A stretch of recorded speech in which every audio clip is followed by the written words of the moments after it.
a los patrocinadores o cualquier persona, publicidad@ameliarueda.com, publicidad@ameliarueda.com. Si tienen alguna dudas, ahí hay un equipo que los va a atender y que los va a tratar muy bien para que formen parte de nuestro gran equipo.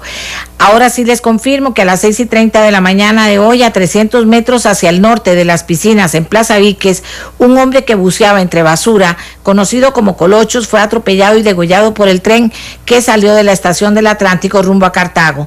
Testigos en la zona confirmaron que el ferrocarril daba aviso de estar cerca por medio de su pito, pero que el joven no escuchó. Cuando el maquinista se percató de la presencia de Colocho, ya era tarde para evitar la tragedia.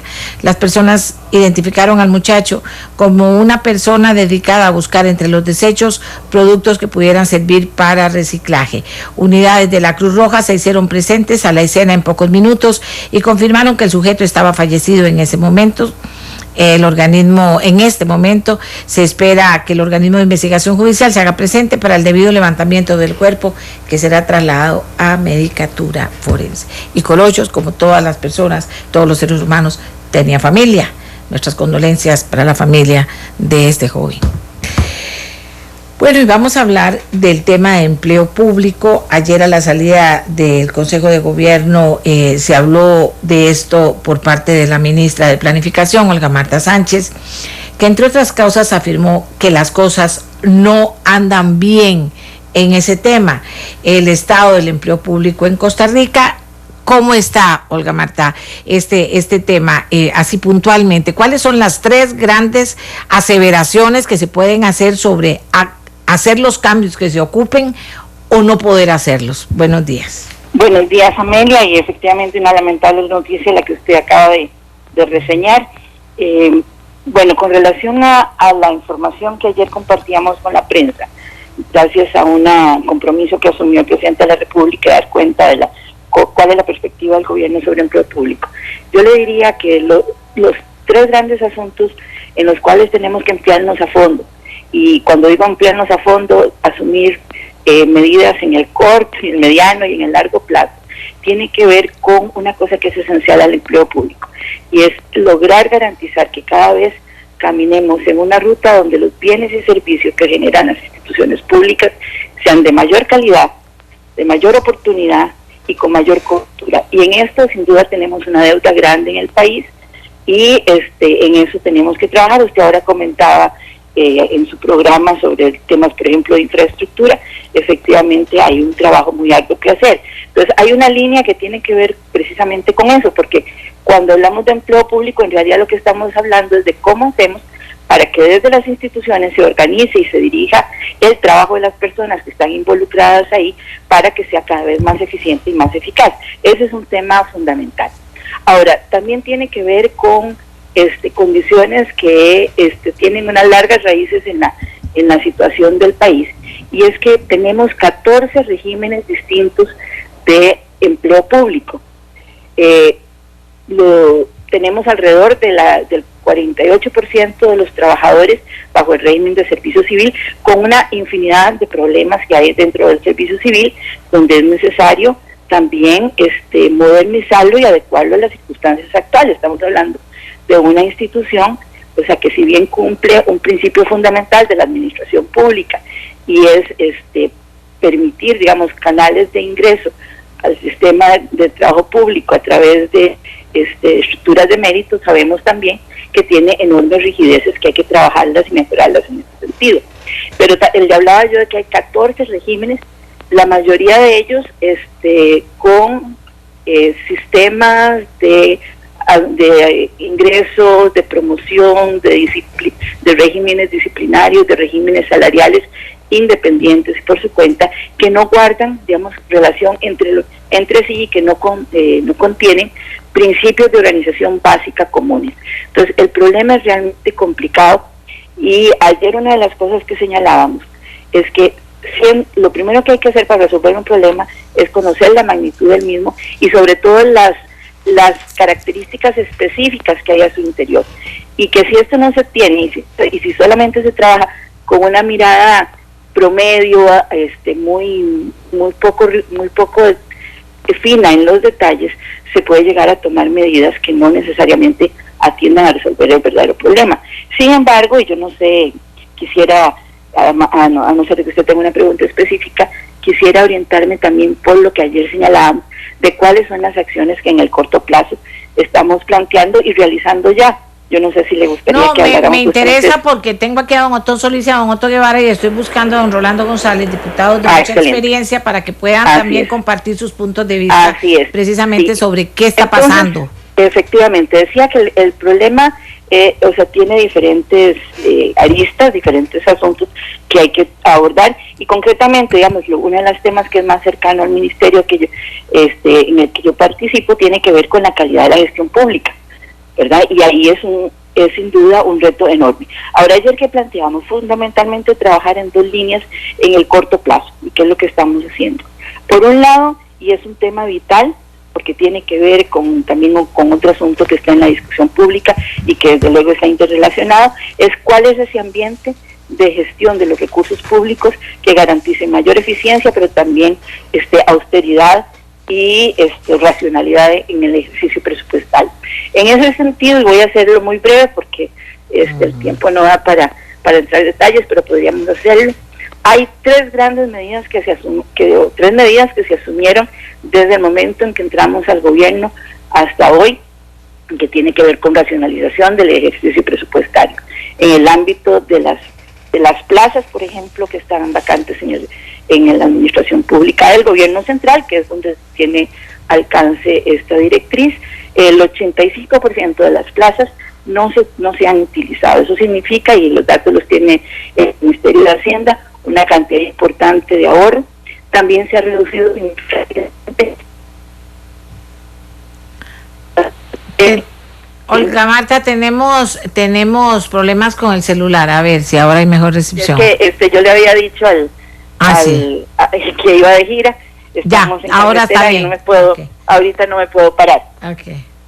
Sí, les decía que en el ejercicio presupuestario una reducción significativa en horas extras, viáticos, alimentación, gastos protocolarios y todo eso. Incluso la semana pasada la Casa Presidencial daba cuenta de los resultados en este sentido. Tenemos problemas con el audio, sin embargo la información que nos está dando la ministra de Planificación ha sido ampliamente conocida por todos los sectores, parto de que por los diputados especialmente. Don Otón Solís, ¿qué le parece a usted que todo este tema esté difícil? Están hablando de salarios y pensiones de lujo y se señala de que esto no es fácil, que a pesar de que se están haciendo algunas acciones, será imposible tocar algo que yo creo que tiene también mucho que ver con este gran déficit que tenemos. Don Otón, ¿qué piensa usted? Buenos días, doña Amelia y doña Olga y don Otto y don Rolando. Entiendo que tiene usted en la línea. No, doña Amelia, a mí me parece que en la declaración de ayer, en lo que le escuchó ahora la ministra, no siento el sentido de urgencia y la convicción de que hay cosas que se pueden hacer ya sin mucha preparación, porque son leyes viejísimas, son leyes viejas las que permiten, por ejemplo, pagar anualidad solo a las personas que se la ganan y a las otras no. Eso, por cierto, tendría un impacto muy inmediato en la calidad del servicio público. El gobierno está haciendo tareas y lo ha demostrado, no hay que hacer estudios. En el tema de las convenciones colectivas, el ministro don Víctor Morales Mora está liderando un proceso sin mucho estrés, es decir, los funcionarios públicos saben que se llegó a excesos construidos politiqueramente porque había que tener a los empleados públicos al lado electoral. Vea lo que hizo la Junta Directiva del Banco de Costa Rica. Logró, y felicitaciones para ellos y para Roger Muñoz, el líder del sindicato, acordar reducir de manera importante algunos de los excesos. Es decir, ya se están haciendo cosas. Para no darle la anualidad a toda la gente, sino a los que se la ganan, a los buenos, que son una gran cantidad de empleados públicos, no hay que pasar una ley ni hacer un estudio, nada más. Ya están todos los formularios, los criterios de calificación que el Servicio Civil tiene desde hace décadas. Es nada más que los jerarcas del gobierno digan vamos a calificar y rompan con esa costumbre de calificar a todo el mundo con la nota requerida para ganarse la anualidad. Las anualidades se están incrementando este año, doña Amelia, en 173,000 millones de colones. Sí, qué bárbaro. O sea, contando todo el sector público. Van a tener un monto este año en todo el sector público de 809,000 millones de colones. Y claro, las anualidades ganadas hasta diciembre del año pasado son ya un derecho adquirido, pero las nuevas no. Y las nuevas son 173,000 millones de colones. Si asumimos que la mitad de los empleados públicos se las ganan, solo ahí se podría hacer un ahorro como de 86,000 millones de colones. Y yo hice números hace unos días, eso alcanzaría para hacer 12,500 bonos de vivienda o para reducir el déficit fiscal en una parte importante, en un punto 3 un punto 25 del Producto Interno Bruto. En general, anualidades. El otro tema es el de las dedicaciones exclusivas, y eso no es obligación pagarlo. Y en ese rubro se van a gastar este año 334,000 millones de colones. Qué barbaridad. Y se están incrementando también de manera sustancial. Entonces, ahí se puede actuar de manera inmediata, dando instrucciones a los jerarcas para que, es que no hay que darla, es que es obligación, porque es plata de los costarricenses, para que se les pague solo cuando es necesario. Ahí nadie puede brincar, porque no es ningún derecho adquirido la anualidad, son contratos por lo general anuales, en que usted puede decidir, no, mire, ya este año, porque se pagan automáticamente, aunque no sea importante que el empleado se dedique exclusivamente al Estado. Igual con horas extras, hay una cultura de pagadera de horas extras. Para este año se programan 173,000 millones en horas extras. Y claro, hace falta horas extras, quizás en la policía, en cuerpos de seguridad, en bomberos, qué sé yo. Por supuesto que hay que pagar horas extras, pero en la mayoría de los casos no. Y entonces ahí podemos hacer economías, porque esos tres rubros este año le van a costar al país 1,315,000 millones de millones. Para entenderlo en dólares, le va a costar al país 447 millones de dólares, doña Amelia. Entonces, y todos son rubros en los cuales se puede ampliar sin hacer una consultoría, sin hacer un estudio, ni siquiera hacer un documento de una línea. Es nada más una orden clara, contundente, y ahora que ya por fin en este país el presidente y todo el mundo está consciente del tema fiscal, hay que darla, nada más, es dar la orden. Y aprobar otros proyectos de ley aquí que tenemos nosotros también con diligencia en la Asamblea Legislativa, y todo esto tendrá impacto en la calidad del servicio público, porque habrá más esfuerzo de todo el mundo para cumplir, empezando por los empleados.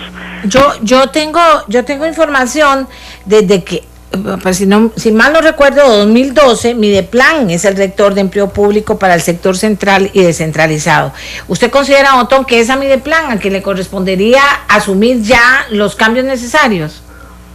Esto va más arriba de Mideplan, doña Amelia. Es una orden presidencial. Digo, no debería haber orden. Es responsabilidad de todo jerarca calificar, revisar y cuidar la plata de los costarricenses. Porque la oí temprano, preocupada como debemos estar por el tema de la inversión y el empleo. Todo esto se manifiesta en costos de producción.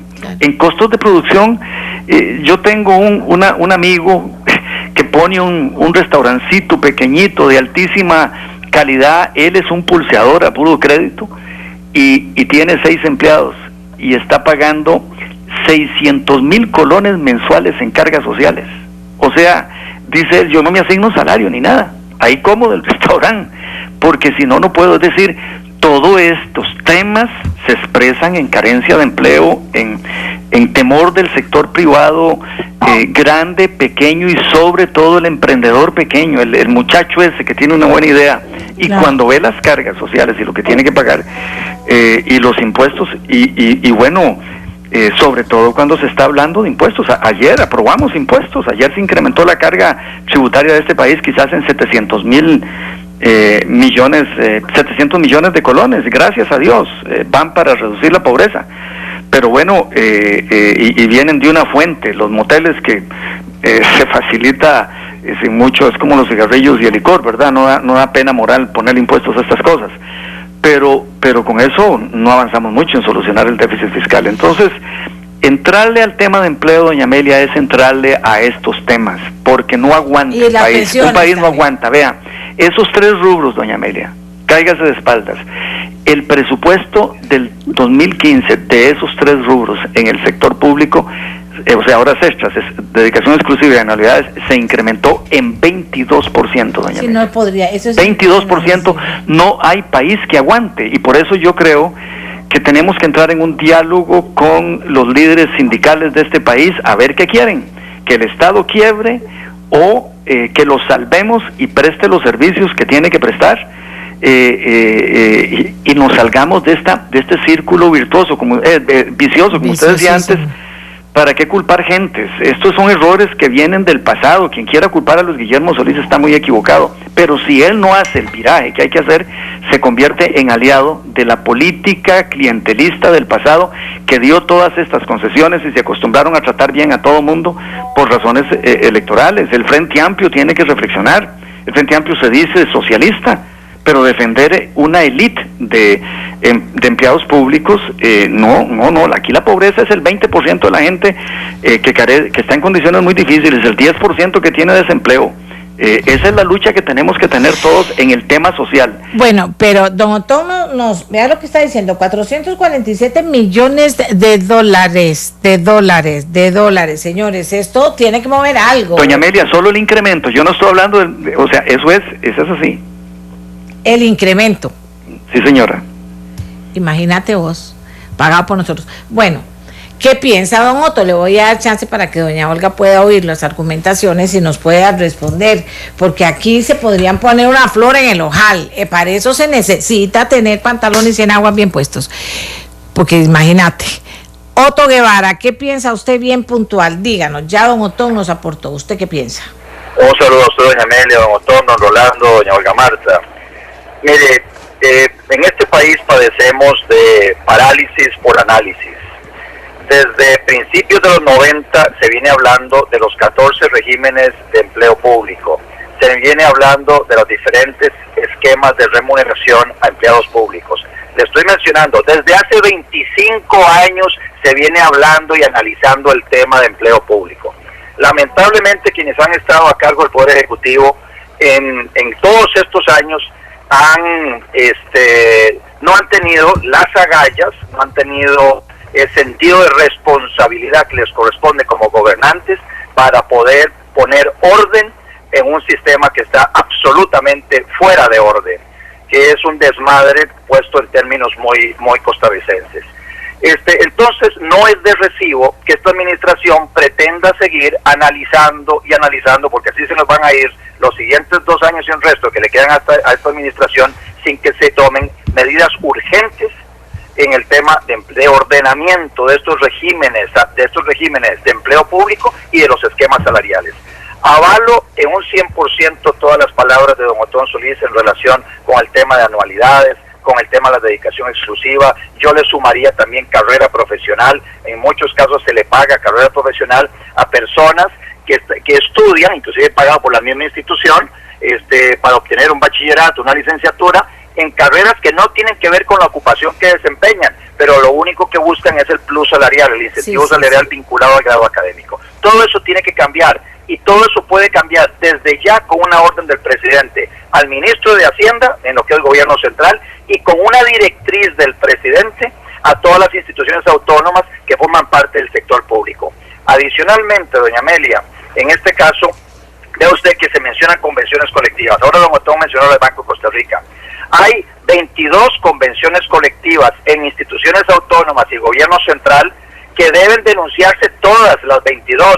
Solo hay 4 convenciones colectivas que en estos momentos están en proceso de renegociación. Bueno, hay que renegociar las 22, doña Amelia. Claro. Luego tenemos 2 proyectos de ley, con eso termino, 2 proyectos de ley en la corriente legislativa. Uno presentado por doña Sandra Piz, que tiene que ver con ordenar los incentivos salariales que hoy existen para todos los para un buen sector de empleados públicos. Y otro proyecto, el que presentó la bancada del Movimiento Libertario, para unificar en un solo régimen de empleo público todos los regímenes dispersos de empleo público en el sector público para nuevos empleados públicos y pasando a un sistema de remuneración de pago único por categoría salarial. Y está presentado, está sobre la mesa. Es más, el Ministerio de Planificación, anterior a la llegada de doña Olga Marta Corrales, trabajó en ese proyecto durante varios años. Nosotros tomamos el proyecto, lo consultamos con Servicio Civil, lo mejoramos y lo presentamos. Ahí hay un tema base de discusión, un texto base de discusión.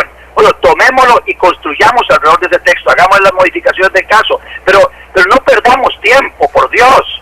El tiempo perdido entre los santos los yo, y eso es lo que estoy sintiendo que está pasando con la administración Solís Rivera. Ok, no se me vayan porque vamos a hablar de pensiones de lujo y vamos a hablar de salarios de lujo. Don Rolando González, usted, su experiencia, ¿qué le dice a Costa Rica que la cosa está ardiendo aquí? La verdad, adelante. Buenos días, muchas gracias por la oportunidad.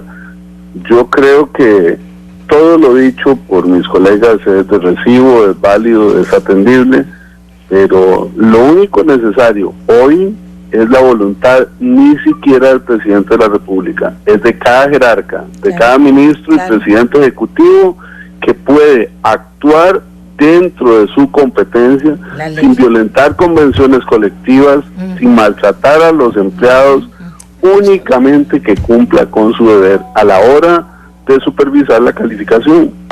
Y ahí empezaríamos a aterrizar esta nave que algunos quieren que vuele cuando no tiene combustible y tiene un sobrepeso enorme, y otros quisiéramos que se ponga en la dimensión correspondiente a la realidad costarricense.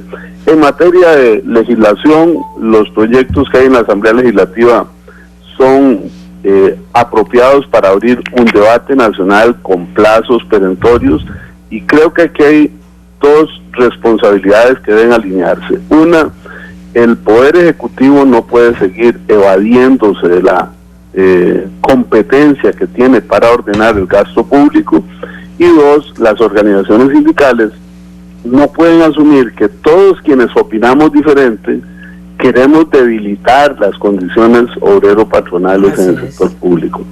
Cada diputado de los que estamos hablando hoy y los que hemos venido hablando de este tema, insistimos en que de aquí en adelante no hay afectaciones hacia atrás, salvo en que se aplique rigurosamente la supervisión, la vigilancia que establece la Ley de Administración Pública. Entonces, este momento es idóneo, hay voluntades coincidentes y las organizaciones sindicales deberían poner la carne en el asador. Si no están de acuerdo, digan en qué están de acuerdo y empecemos esta mesa de trabajo, Poder Ejecutivo, sindicatos, empresarios en lo que les corresponde, porque también concurren en las decisiones y en la construcción del patrimonio nacional, y la Asamblea Legislativa en lo que sea de nuestro ámbito. Señores, aquí la cosa es así. Le voy a preguntar a doña Olga Marta Sánchez qué piensa de estos aportes, porque vamos con salarios y pensiones de lujo. El tema es que hay que hacer, y cada jerarca está apoyado en la ley. El jerarca que no lo hace está incumpliendo con la ley.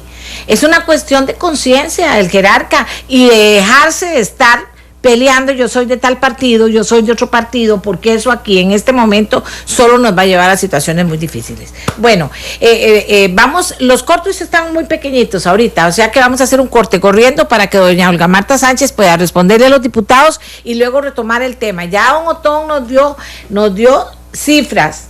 Don Otto nos habló de acciones, don Rolando nos habló de decisiones y actitudes respaldadas por la ley que deben cumplirse, imagínense. O sea, el plato está servido ahí con toda la comida, es una olla de carne de lujo lo que tenemos nosotros ahí, y resulta que no pasa lo que tiene que pasar. Pero vamos a ver que doña Olga les responda y luego vemos en concreto pensiones de lujo y en concreto también vemos salarios de lujo. El ser juez y parte en este tema de muchísimos políticos los pone también frente a la opinión pública. Si van a sacrificarse pensando que son cosas que la verdad es que no se lo merecen, mientras otra gente trabaja hasta mucho mejor que ellos y no las ganan ni mucho menos, o no. Ya volvemos. También estos comentarios a doña Olga para que ella nos responda a todos los que han externado su análisis y su posición respecto al tema. Adelante, gracias, doña Olga. Muchas gracias, doña Amelia. Quizá lo primero este comentario de una escucha del programa. En materia salarial se han hecho 3 negociaciones salariales, todas ellas dentro del marco de la austeridad por un lado y por otro lado garantizar el poder adquisitivo del salario de los trabajadores, sobre la base de una fórmula bipartita que se acordó desde el 2007, y eso es lo que se estaba aplicando. Incluso en la información de la prensa reciente ha estado la semana pasada cuál ha sido la posición en la negociación salarial de este semestre. Así que yo creo que queda claro que el gobierno en ese sentido ha tenido una práctica de austeridad realmente significativa. Ahora, con relación a los comentarios de los 3 señores que anteriormente hablaban, don Otón hacía referencia al presupuesto. Yo quisiera hacer referencia a lo que ha sido la práctica de la ejecución presupuestaria. Le he comentado antes de que se me fuera la voz, porque estábamos en carretera, ahora ya me logré orillar, que solamente en plazas que no estaban ocupadas en el sector público se ahorró un 85% de las plazas, no se ocuparon. Por otro lado, ha habido reducciones significativas en horas extras, compras públicas, disminución de consultorías, renglones de alimentación, gastos protocolarios, etcétera. Esta es una información que el Ministerio de Hacienda lleva mes a mes a través de un sistema de monitoreo muy preciso, digamos, en ese sentido. Así que esa información a la que me estoy refiriendo, ahí está. O sea que en este año de gestión ha habido una disminución significativa de lo que es la ejecución presupuestaria, independientemente de lo que el monto presupuestado se ha ejecutado mucho menos de lo que ahí estaba. Entonces esto es importante. Ahora, en las medidas específicas con relación al empleo público, yo le diría que en el ámbito de la reducción, sobre todo de tratar de paliar, o sea, disminuir las desigualdades que existen dentro del sistema público en general, del sistema de empleo público, la posición del gobierno tiene 3 puntos fundamentales en ese sentido. Por un lado, cosa que ya ustedes comentaban, una posición férrea a lo que es la denuncia y renegociación de las convenciones colectivas. Ya se está en ese proceso, ya lo mencionaba, creo que fue don Otto, en 5, pero es una posición que vamos a continuar. Por otro lado, las iniciativas de ley que tienen que ver con pensiones de lujo, ya esas están en manos de los diputados. Y por otro lado, el freno a los salarios que tienen condiciones que podríamos llamar excesivas dentro del sistema nuestro. Esas son medidas concretas en términos de esa, digamos, atención a un tema preocupante, que es sin duda que hayan tantas desigualdades al interior de los salarios del sector privado y por supuesto comparado con lo que puede ser las condiciones de los salarios en el ámbito nacional, cuando pensemos que además tenemos un problema muy serio, y es que el 27% de los salarios en el sector privado están por debajo del salario mínimo. O sea, este es un tema sin duda de equidad, y yo creo que eso es fundamental. Entonces, hay un apoyo, decía, sintetizo, a lo que es la negociación de las convenciones colectivas, el tope a las pensiones de lujo y a los salarios de lujo como principio. Y por otro lado, una serie de medidas que están orientadas más bien al otro tema que hablábamos, que involucra el empleo público, que es mejorar la calidad del servicio. Y eso tiene que ver sin duda con otro asunto que ahí se conversó, y es la evaluación del desempeño institucional y también de los trabajadores al interior de las instituciones públicas, y es una línea de trabajo donde hemos ofrecido que en el corto plazo, muy corto plazo, vamos a estar presentando una propuesta integral sobre gestión del empleo público de calidad.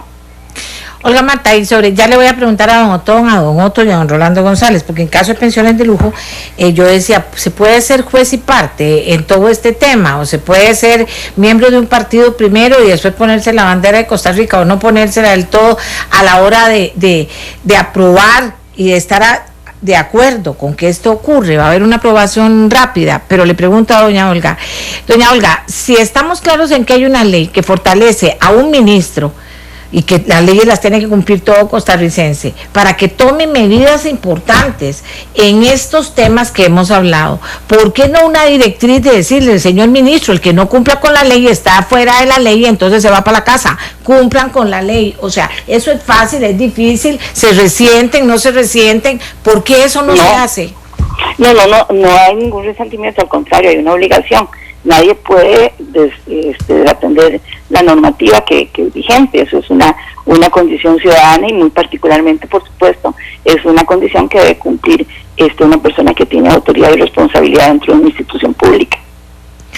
Perfecto. Entonces el presidente debería decir, ya, ¿por qué no están cumpliendo? Venga, denme explicaciones, pero cumplen a partir de agosto ya. Eso lo podría hacer el presidente, porque no lo están haciendo.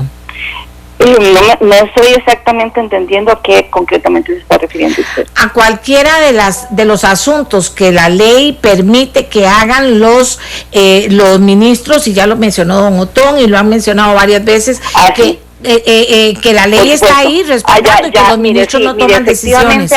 Hay una normativa que así lo manda, pero también hay una directriz reciente donde se está estableciendo a las diferentes autoridades de gobierno que revisen todos estos sistemas a que se estaban refiriendo hace un momento, que tiene que ver con la evaluación de desempeño, con el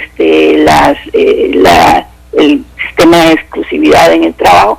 Eso está dentro de la normativa y se está haciendo. Ahora es importante que también que no solamente esto se extienda al gobierno central, sino también a todo el conjunto complejo de instituciones que hay, y ahí por un lado hay una parte normativa y otra de práctica que yo creo que se ha instalado en nuestro país, que es bastante atípica con relación a otros, y es los espacios tan grandes de autonomía que tienen muchas instituciones a partir de sus propias leyes orgánicas, ¿verdad?, que entra en alguna medida incluso en contraposición, y eso lo he conversado con algunos diputados, con lo que son las competencias y responsabilidades del Poder Ejecutivo. Este es un tema de fondo que yo creo que tenemos que abordar, y me parece que es un tema de discusión en el ámbito legislativo, porque es, por lo menos lo que yo veo conociendo, prácticamente solamente en nuestro país, donde existe prácticamente un régimen de independencia muy grande en la práctica por parte de instituciones autónomas que además tienen un enorme peso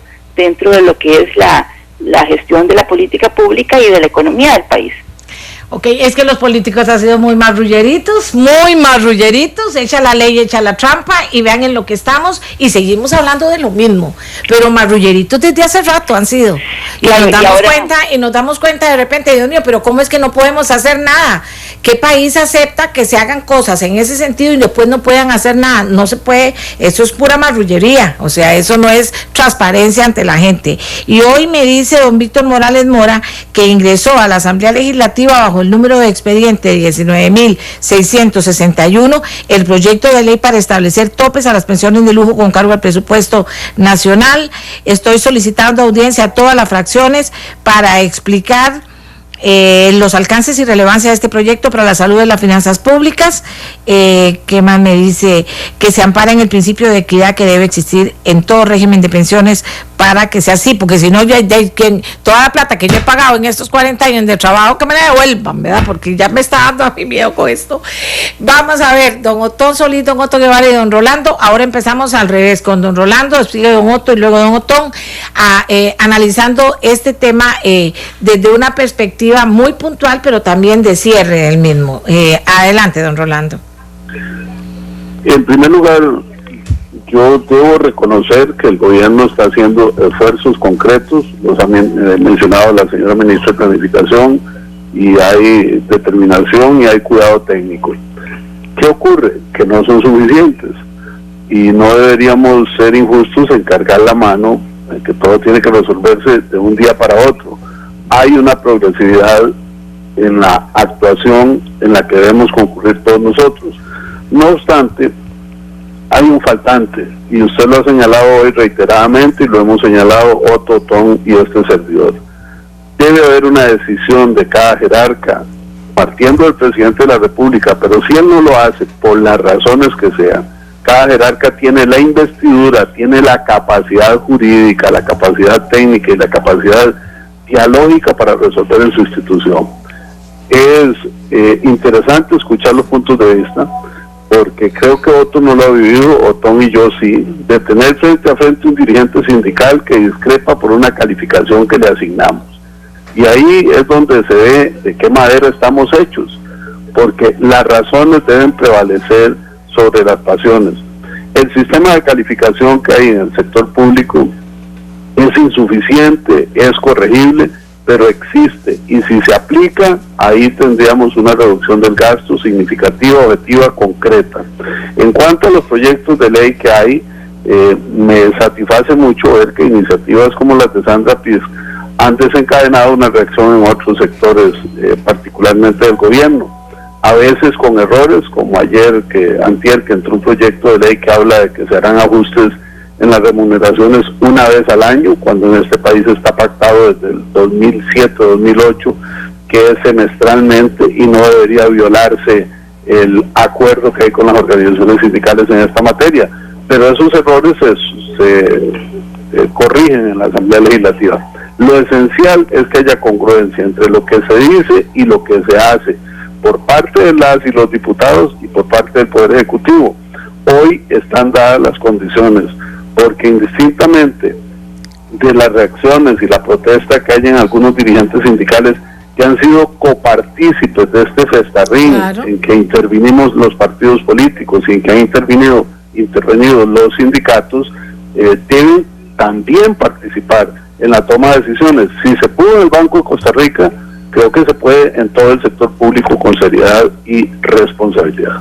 Bien, don Rolando González, muchas gracias. Don Otto Guevara. Ay, se me fue don Otto. Aló, don Otón. Ahí está don Otto, adelante. Aquí me pone una señora, mi hermana tiene igual que usted, doña María, 40 años de trabajar y ahora la pensión que va a recibir es de un 20%, no sé, así vamos. Sí.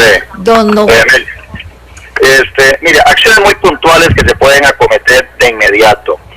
El presidente de la República, a mi juicio, debería emitir una orden para que en el gobierno central el jerarca de cada ministerio revise uno a uno todas las personas que trabajan en ese ministerio y determine si les corresponde o no les corresponde la dedicación exclusiva, si es pertinente o no es pertinente, por ejemplo, pagar dedicación exclusiva. Podría hacer lo mismo con todas las instituciones descentralizadas emitiendo una directriz. Dice doña Olga Marta que el régimen autonómico no permite, que mire que se pueda tal vez desde la presidencia de la República darle dirección a estas instituciones autónomas.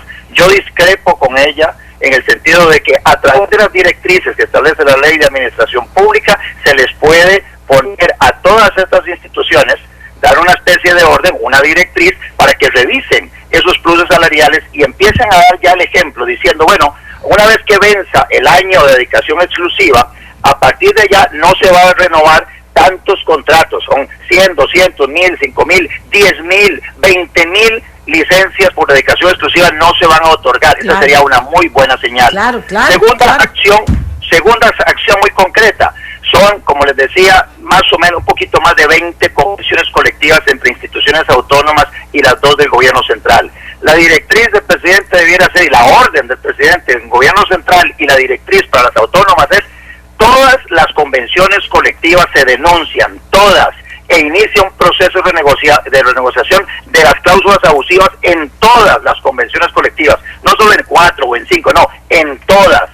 Por otro lado, doña Amelia, en relación con el tema de pensiones que usted mencionó y mencionó también el número de expediente que le dio el ministro Víctor Morales Mora, yo soy miembro de la Comisión de Asuntos Hacendarios, tenemos el compromiso, Rolando González, Rosibel Ramos y todo, estoy segurísimo, todos los miembros de la Comisión de Asuntos Hacendarios, de tramitar este proyecto de la forma más rápida posible, con el propósito de tenerlo dictaminado, ojalá, yo quisiera en el mes de agosto, para que ojalá en el mes de septiembre busquemos el acomodo y lo aprobamos en la Asamblea Legislativa en el menor plazo posible. Quisiera que antes de la discusión del presupuesto ordinario a partir de noviembre, nosotros hayamos aprobado esa propuesta de las pensiones de lujo, pensiones con cargo al presupuesto, el proyecto que acaba de presentar el Poder Ejecutivo, que me parece una extraordinaria iniciativa, y como jefe de bancada del Movimiento Libertario, desde que se hizo el anuncio, hemos anunciado el respaldo total a ese proyecto con la intención de sacarlo en el menor plazo posible. Pues me gusta mucho decir eso, me gusta mucho oírlo usted, don Otto, decir eso, porque sí, el presidente puede decirlo, pero si los diputados no lo apoyan, pues no, lo dijo, nada más y ya está, pero parece que tiene futuro.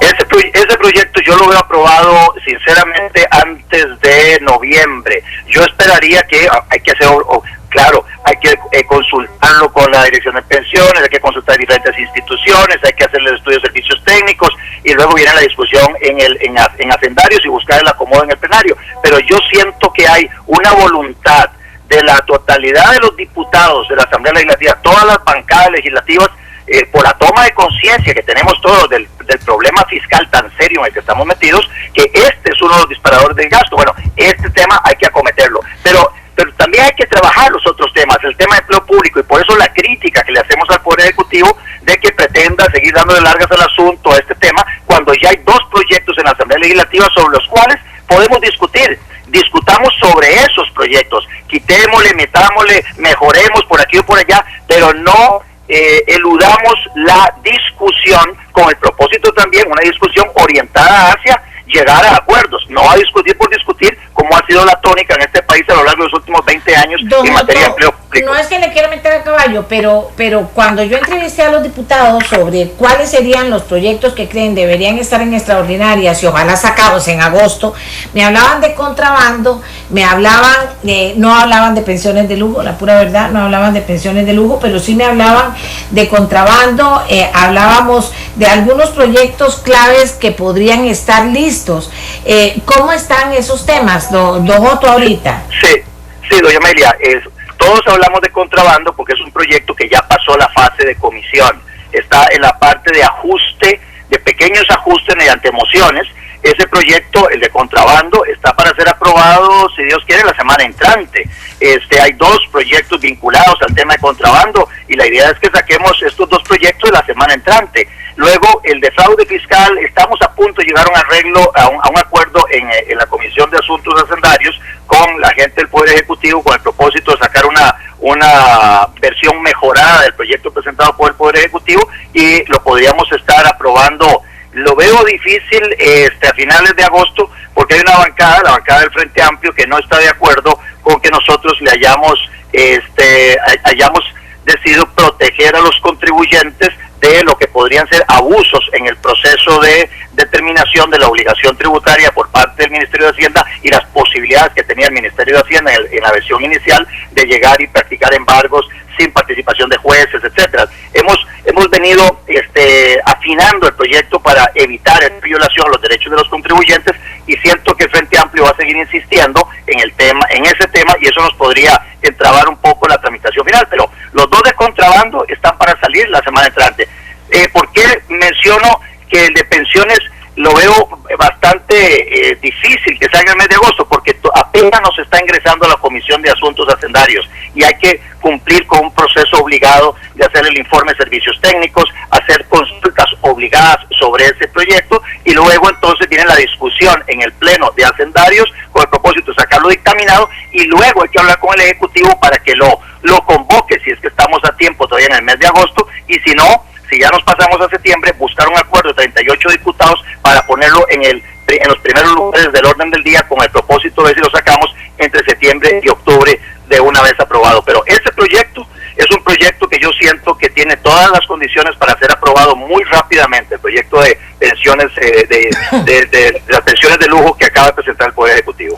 Gracias, don Otto Guevara. Voy ahora con don Otón Solís. De verdad que hablar se habla mucho, hacer vamos a ver cuánto se hace, ¿verdad? Por parte de todos los sectores, de verdad, bandera de Costa Rica.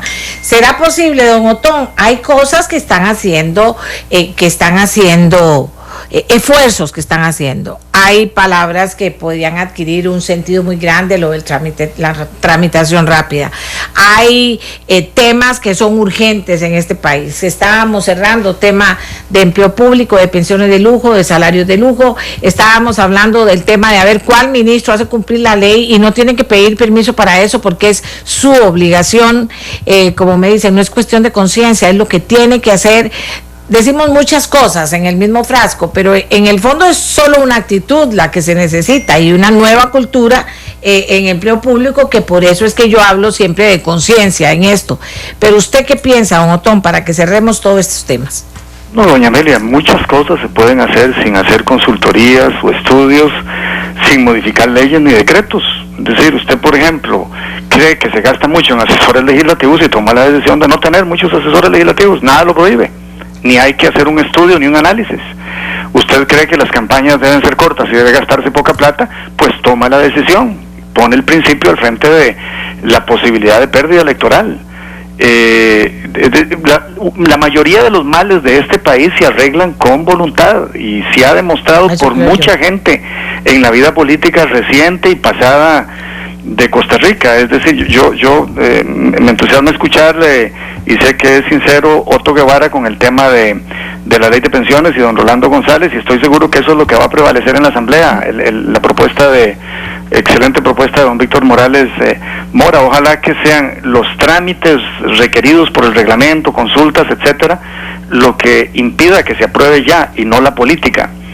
Pero quería hacer unas precisiones, doña Amelia, en relación con lo que se ha dicho, porque esto tiene que ver con la ejecutividad. No es cierto lo que dice doña Olga Marta, que el Poder Ejecutivo, el gobierno, no controla los entes del Estado. Los entes del Estado van a gastar este año, doña Amelia, 22 millones de colones. Van a facturar eso. Y todos, excepto de esos 22 millones, excepto 1.400.000 millones, todos los demás van a ser ejecutados por instituciones que el presidente manda. Aparte de que efectivamente, como dice el diputado Guevara Gut, la ley de administración pública da potestades para, por medio de una directriz, indicar a los entes autónomos qué tienen que hacer y a las empresas del Estado. Aparte de eso, el presidente nombró todas esas autoridades, tiene mayoría en las juntas directivas, los manda, los puede echar y decirles, váyase si usted no acata esto. Entonces no hay ni una excusa. Esta historia viene de atrás, lo han dicho ministros de Hacienda y lo veo en actas legislativas del pasado, que solo se controla una tercera parte del presupuesto. Mentiras. Todo el presupuesto, excepto el del Poder Judicial, el de las universidades, el de la Asamblea Legislativa, el de la Defensoría, el de la Contraloría y el del Tribunal Supremo de Elecciones, todo eso suma 1.400.000 millones de millones, y no lo controla el presidente o la presidenta de la República. Todo lo demás lo controla el presidente de la República. O sea, 21.6 millones de colones los controla el presidente porque nombró las autoridades, y si las nombró y no les da órdenes, apague y vámonos. Es decir, nosotros elegimos a un presidente o a una presidenta para que controle la cosa pública, y no hay excusas de ningún tipo. Es decir, la Junta Directiva del Banco Nacional tiene que hacer lo que el presidente le diga, excepto los que él no nombró, pero la mayoría los nombró, y así en el IFAM, en el INBU, en todas las instituciones. Otra precisión, don Rolando González dice que progresividad y pausa. Yo, creo que el país no tiene tiempo para progresividad y pausa. Esto tiene que ser dramático y radical y ya. Y lo que necesite ley, pues va a tomar su tiempo. Pero el tema de un déficit fiscal acompañado con la inoperancia, las malas inversiones, las que hemos denunciado de Raxa, de los centros de datos del ICE, etcétera, todos los días. Ahí Canal 7, Kereivin Moya hace reportajes maravillosos sobre esto. Eso tiene que pararse ya, y no es suavecito el cambio, es dramático y radical.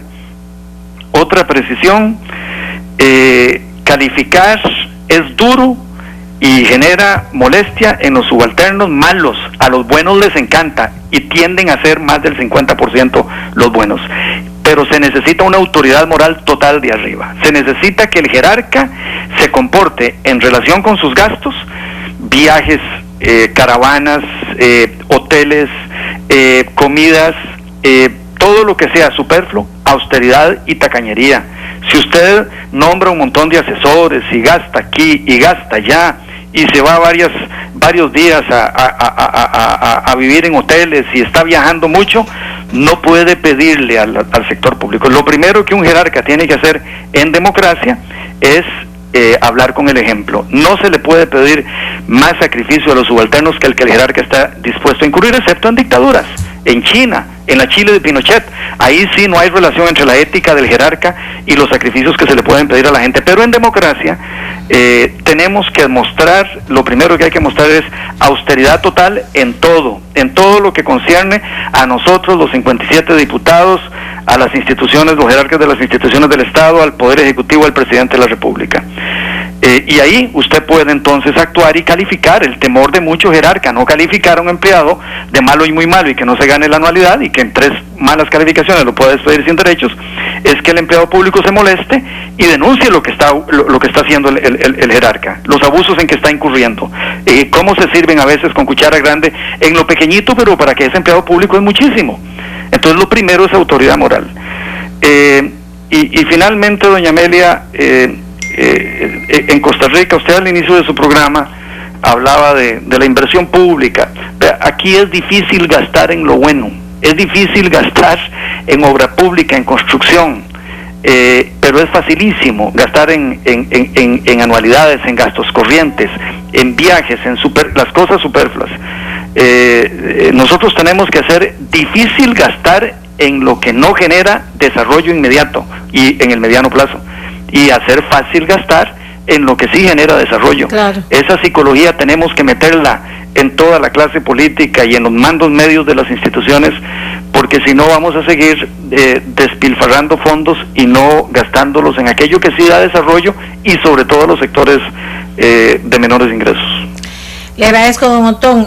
Yo nada más quería agregar el tema del cambio. El resultado de las elecciones pasadas fue abrumador para que los jerarcas de este gobierno no se sientan mal de aplicar las cosas rápido, de aplicarlas eficientemente, de quitar privilegios, y eso fue lo que la mayoría absoluta del pueblo de Costa Rica dijo. ¿No vieron qué cantidad de gente quería un cambio?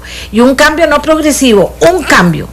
Queremos que las cosas cambien, no nos gustan como están, y vea, todavía seguimos igual en muchas cosas, no porque el gobierno no quiera cambiarlas, pero que sea más valiente en cambiarlas más rápido. Si es cumplir con la ley, ¿cuál es el problema de cumplir con la ley? Mira vos, cumplir con la ley. Y a los más valientes, a los que son más contestatarios, ayúdame vos, que esos 4, mira, ustedes no son pasivos, son activos, por favor, o mujeres o hombres, ayúdenme con esto, si lo que tienen que hacer es cumplir la ley, y veamos a ver cómo lo vamos haciendo, y que los otros se apunten. O sea, no sé, pero sí sé que aquí lo que se quería era un cambio en serio, a la forma de los ticos, no de otra manera, un cambio mediante la vía democrática, pero que la gente asumiera que el pueblo en su mayoría quería que las cosas cambiaran, y mucho de esto es lo que está ahora en discusión. Hay pasos que ha dado el gobierno, yo no niego que no, pero eso tiene que ser mucho más rápido, mucho más efectivo y eficiente. Y eso de anunciar que se va a asumir la vía Caldera sin que todavía esté claro ni cómo, ni dónde, ni cómo, ni nada, no me parece. ¿Por qué mejor no anunciamos lo de San José, San Ramón, y todo el mundo se conecta y les decimos cuántos miles de empleos se van a tener, etcétera, etcétera, etcétera? Bueno, eso es lo que uno pide, un poquito más de acción, señores. Y ahora les quiero decir, vamos a hacer una pausa, agradecerles a doña Olga, agradecerles a don Otón, a don Otto, a don Rolando el aporte, que ojalá le haya servido a usted que nos escucha.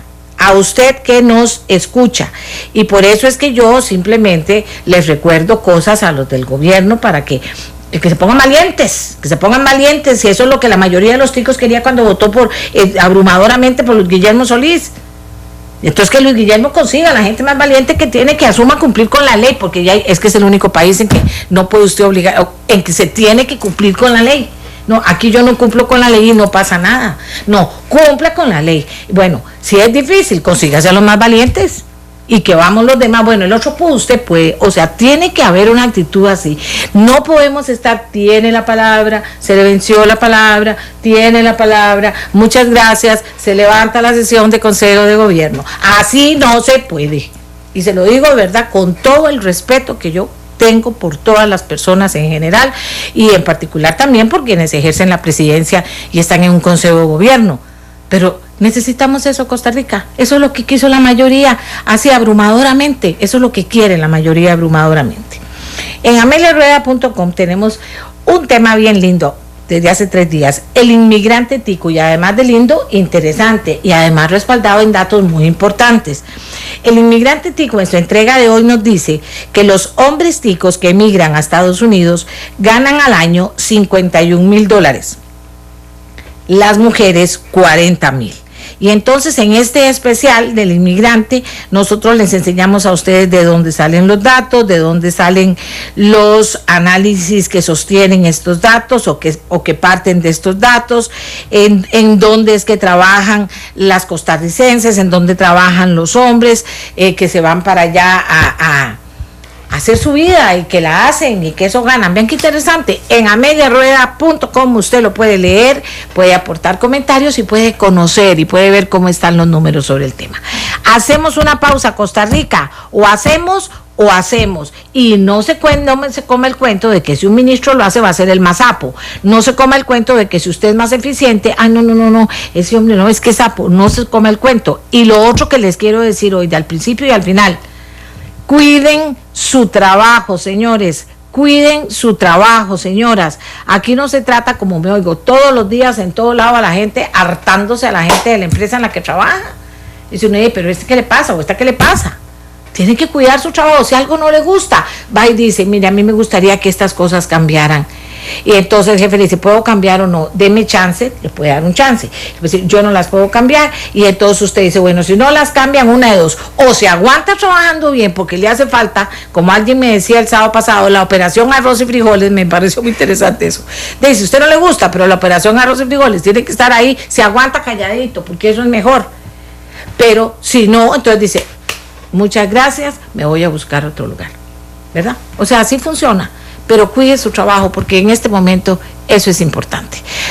Y también al gobierno ve a ver a todos los empleadores cómo les favorece que puedan trabajar en un ambiente de seguridad que promueva, que también se mueva el capital, que promueva, que se muevan muchísimas cosas. ¿Para qué? Para que las empresas también puedan respirar, señores, y no estén en la angustia en que están gran cantidad de empresas, grandes, medianas y pequeñas, en este momento en Costa Rica.